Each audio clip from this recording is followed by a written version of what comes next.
Hello बच्चों, स्वागत है आप सभी का आपके अपने चैनल पे। तो आज हम फिर आ गए हैं हमारा चैप्टर नंबर 3 धातु एवं अधातु, है ना। धातु एवं अधातु आप सभी को पता है इनकी फिजिकल प्रॉपर्टीज यानी भौतिक गुणों के बारे में, है ना। लास्ट क्लास में हमने चर्चा की थी।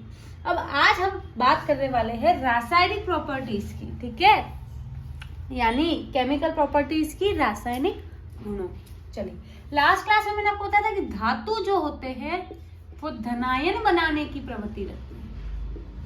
और धनायन कब बनता है? जब त्याग करो, इलेक्ट्रॉन का त्याग किया। आखिर ऐसा करते क्यों है ये? या जो आपके अधातु है वो ऋणायन बनाने की प्रवृत्ति रखते हैं, इलेक्ट्रॉन ग्रहण करते हैं। आखिर ये ऐसा करते क्यों है? इन्हें क्या मजा आता है? नहीं। तो इलेक्ट्रॉन का त्याग है, इलेक्ट्रॉन ग्रहण करते हैं अपना अष्टक पूरा करने के लिए।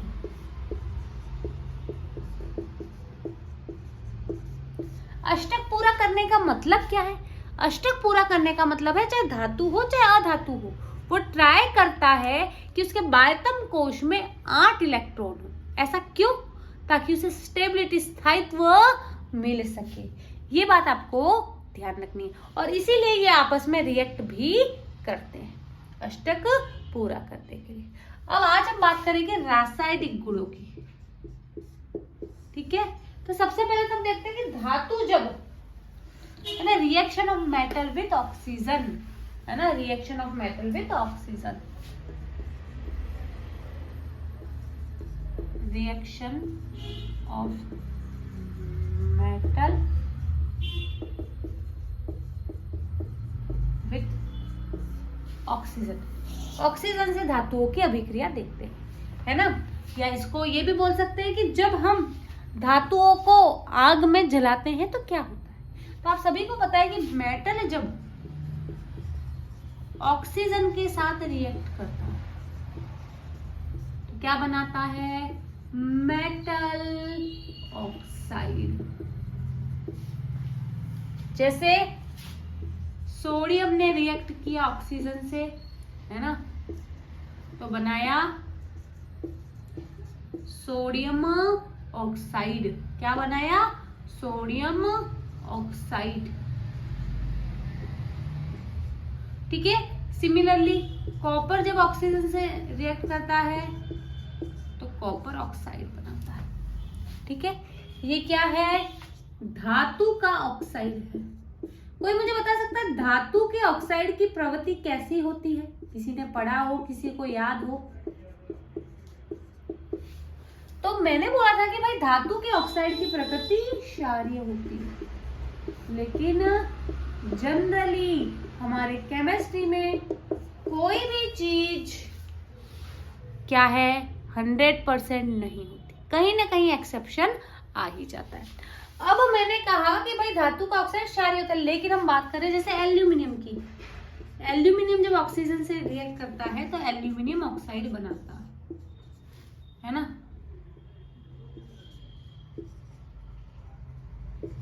ठीक है।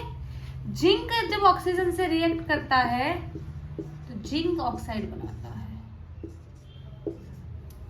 अब ये जो एल्यूमिनियम और जिंक के ऑक्साइड होते हैं ना, इनकी प्रकृति अम्लीय भी होती है, इनकी प्रकृति क्षारीय भी होती है, और इसीलिए हम कहते हैं इन्हें उभयधर्मी, उभयधर्मी या द्विधर्मी ऑक्साइड। क्या कहते हैं बच्चा? उभयधर्मी या द्विधर्मी ऑक्साइड। तो उभयधर्मी या द्विधर्मी ऑक्साइड क्या होते हैं? वे ऑक्साइड जिनकी प्रकृति अम्लीय एवं क्षारीय दोनों होती है, उभयधर्मी ऑक्साइड कहलाते हैं। इंपॉर्टेंट है, एग्जाम पॉइंट ऑफ व्यू से 2 मार्क्स में पूछा जाता है। लिख लो इस बात को बहुत अच्छे से, ठीक है। उभयधर्मी, उभयधर्मी ऑक्साइड, इसी को द्विधर्मी भी कहते हैं। तो क्या होते हैं भाई? वे ऑक्साइड जिनकी प्रकृति अम्लीय एवं क्षारीय दोनों होती है ना।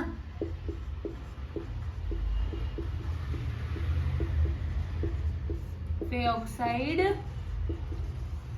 जिनकी प्रवृत्ति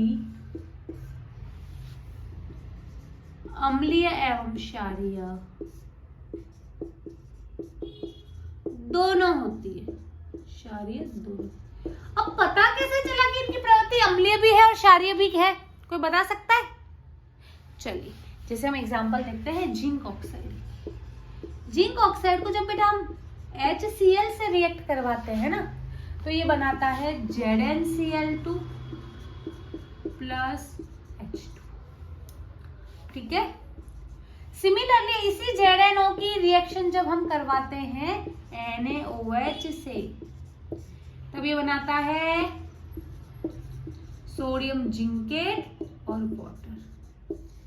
ये क्या है बेटा? अम्ल है। ये क्या है बेटा? क्षार है। ये दोनों तरफ आपको पता है क्या है? वाटर है, जल है ना। और ये क्या है? आपके लवण है।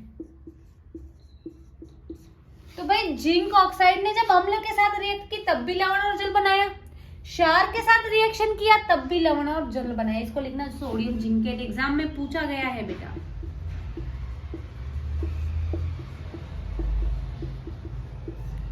है ना। तब यहां देखो, आप सभी को पता है अम्ल और क्षार जब आपस में क्रिया करते हैं, अभिक्रिया करते हैं, तब लवण और जल बनाते हैं। यहाँ देखो लवण और जल बना है, यहाँ अम्ल है, इसका मतलब बेसिकली ये क्या होगा? क्षार। यहाँ पर भी ये लवण है, ये जल है, लवण और जल बने हैं, ये क्षार है, इसका मतलब ये क्या होगा? अम्ल होगा।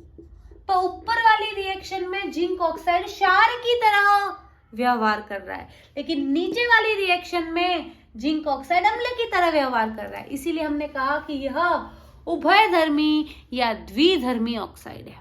क्लियर? और कौन कौन है उभयधर्मी और द्विधर्मी? तो एल्यूमिनियम का ऑक्साइड, जिंक का ऑक्साइड, लेड का ऑक्साइड, बेरिलियम का ऑक्साइड, ये सब तुम्हारे उभयधर्मी या द्विधर्मी ऑक्साइड है। आई होप क्लियर है। जल्दी से स्क्रीनशॉट लो, फिर बढ़ते हैं आगे, है ना।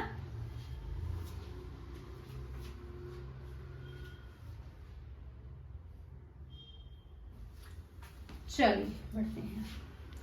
अब बेटा एक चीज और ध्यान रखनी है कि मोस्ट ऑफ मेटल ऑक्साइड जो होते हैं, है ना, मैक्सिमम जो धातु के ऑक्साइड होते हैं वो जल में अघुलनशील होते हैं। क्या होते हैं बेटा? जल में अघुलनशील। अघुलनशील का क्या मतलब है कि अगर उसको पानी में डालोगे ना, जैसे आपने धातु के ऑक्साइड को पानी में डाला तो ये पानी में नहीं घुलेंगे, अघुलनशील है। लेकिन कुछ धातु के ऑक्साइड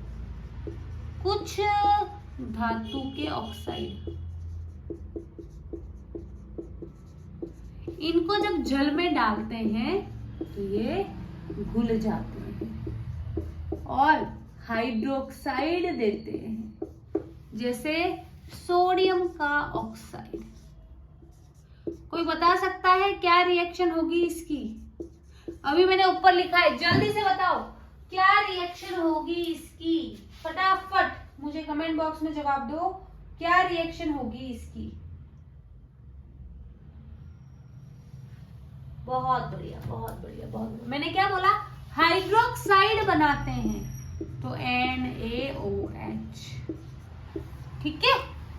सिमिलरली पोटेशियम का ऑक्साइड जो है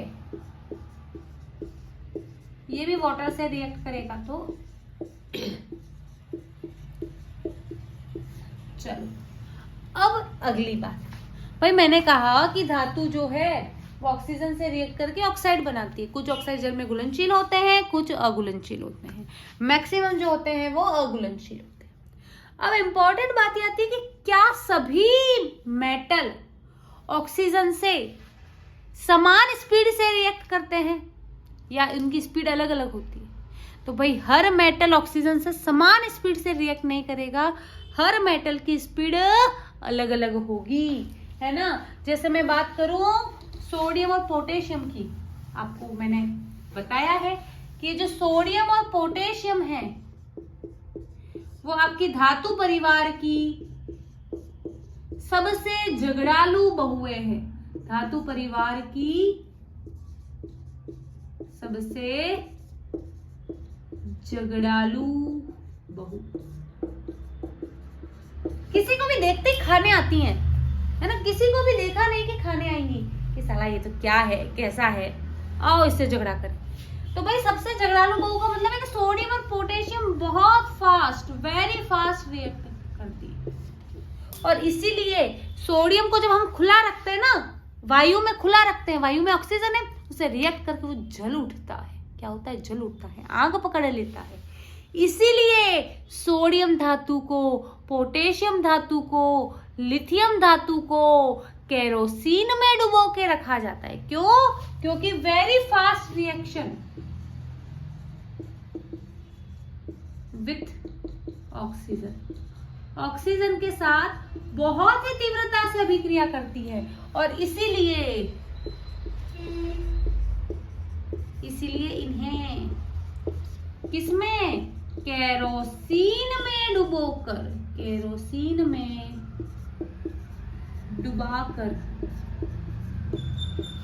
केरोसिन में डुबाकर रखा जाता है। आई होप क्लियर है। जल्दी से इसका स्क्रीनशॉट लो, फिर आगे की बात करते हैं। फटाफट बच्चा।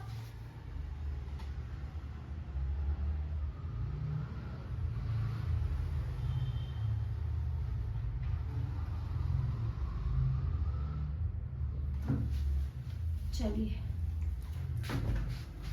नेक्स्ट आगे की बात करते हैं। जैसे जिन बच्चों ने चैप्टर 1 ध्यान से पढ़ा है, उन्होंने पढ़ा होगा क्या? उन्होंने पढ़ा होगा कि मैग्नीशियम रिबन को वायु में जलाने से पहले साफ क्यों किया जाता है। पढ़ा है ना। तो जो आपका ऑर्डिनरी टेम्परेचर है ना, ऑर्डिनरी टेम्परेचर जो है आपका सामान्य ताप है, जो है ना, इस सामान्य ताप पर मैग्नीशियम, एल्यूमिनियम, लेड, जिंक, इन सब पर क्या होता है? ऑक्सीजन की परत जम जाती है।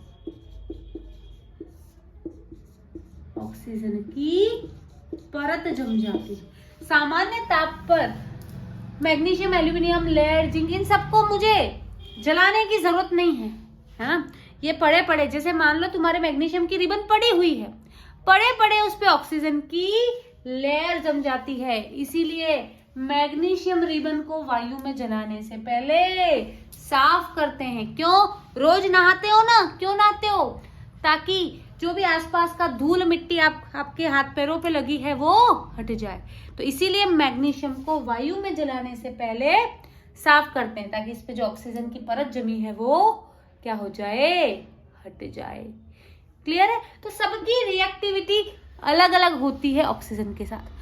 कौन कितना फास्ट रिएक्ट करेगा, कौन कितना स्लो रिएक्ट करेगा, ये डिपेंड करता है वो कितना रिएक्टिव है। कैसे पहचानते हैं कौन मेटल कितना रिएक्टिव है? सक्रियता श्रेणी से, रिएक्टिविटी सीरीज से, जो हमें बताती है कि भाई ये धातु आपकी ज्यादा अभिक्रियाशील है, ये कम अभिक्रियाशील है। और इस टॉपिक को हम नेक्स्ट क्लास में पढ़ेंगे। ठीक है, तो आज की क्लास को हम यहीं एंड करेंगे। आई होप क्लास पसंद आई है। क्लास को लाइक जरूर करें, शेयर जरूर करें। यूट्यूब पे नए हैं तो सब्सक्राइब किए बिना ना जाएं। मिलते हैं नेक्स्ट क्लास में, तब तक के लिए बाय बाय, टेक केयर।